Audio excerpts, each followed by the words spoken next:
Hey there, budding theologians. Welcome to our final week of Theological Foundations.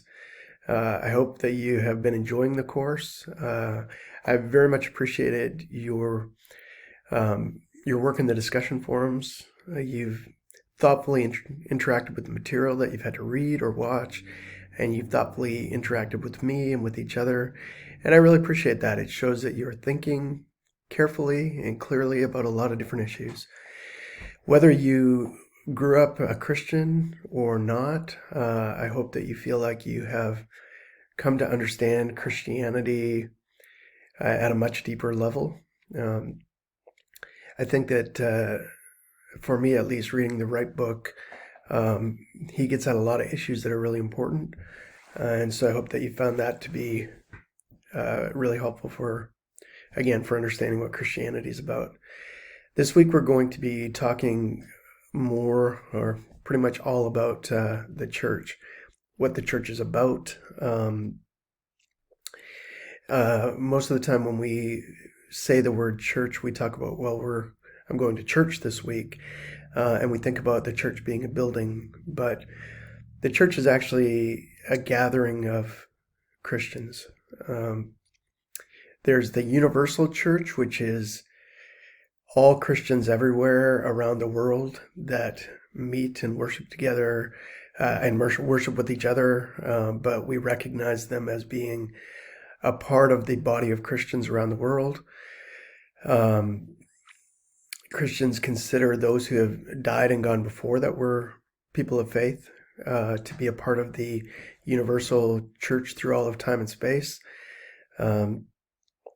The local church is a place where people come together, they worship God, they encourage each other through reading the Bible, through sharing life stories together about what God has done in their lives and in their midst.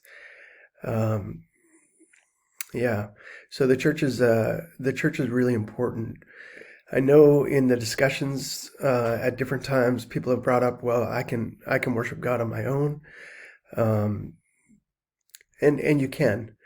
But part of the idea of the church is for people who are imperfect like me and like you to come together, to worship God together, to hear a little bit about, be challenged and encouraged by what the Bible has to say.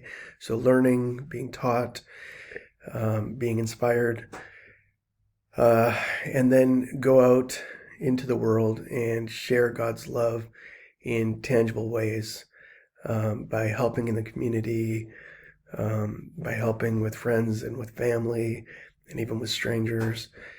That's what the church is all about. It's imperfect people doing life together, seeking to help each other and encourage each other in following God. So I think what's important to remember is that the church really is full of imperfect people. And so sometimes we get talking about, oh, the church is just full of hypocrites. And that's true to an extent. It is full of people who are broken and hurting sometimes because of their own choices, sometimes because of terrible choices of other people around them, things that have been done to them. So the church is like a hospital for sinners. It's a place where people should be going not to get judged, but to become more healthy, become people of love and peace and encouragement and humility and all of those kinds of things. Sometimes we think about the church as, oh, that's just a place that wants my money. I mentioned in a response to the discussions a couple of weeks ago that most pastors are pretty seriously underpaid. Most of them don't complain about that either because they believe that their vocation is to serve God and to serve the people of God. There are obviously examples of people who are scamming the church or living high off the money that comes into the church, but those are rare instances. Most churches, the average size of a church is somewhere between 50 and 75 people, and so They don't have big budgets, and so the pastor's staff might be, the pastor's salary might be 30, 40, maybe $50,000 at these small churches. Even at big churches, salaries are normally very controlled. Money that is given to the church, it does go to pay salaries, but it also goes to pay the electricity, keep the lights on at the church, to pay for programming, to pay for outreach into the community. Most churches also have their budgets available so that people can look at those, and churches try to be transparent.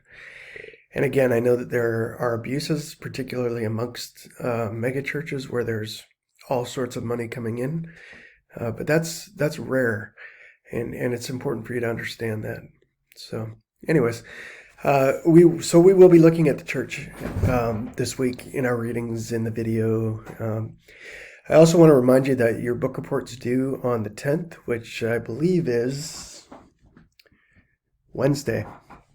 So hopefully you've been working hard on that, and you'll get that into me on time, so I can get that graded and back to you. I do want to encourage you, make sure that you do give information about the author.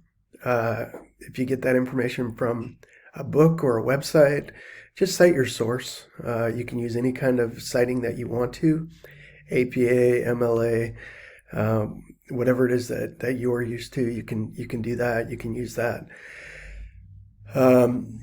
So information about the author, a summary of the book, and then most important in terms of my thinking is, what did you think about the book?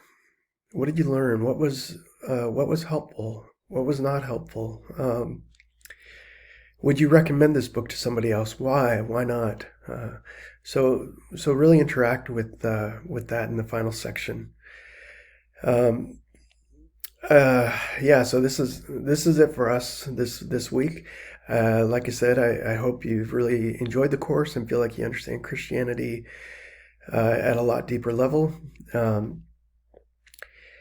If you have questions, if you have concerns, even after this course is over, you want to talk about Christianity or faith and life issues, or the importance of the church reaching out to the world around, you feel free to email me, or you have my number, you can call me, and I'm happy to talk with you, probably via Zoom.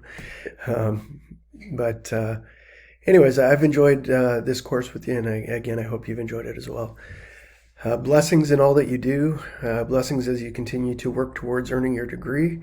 I wish you the best. I hope to see you all at graduation in 1 or 2 or 3 years. And Christ peace to you.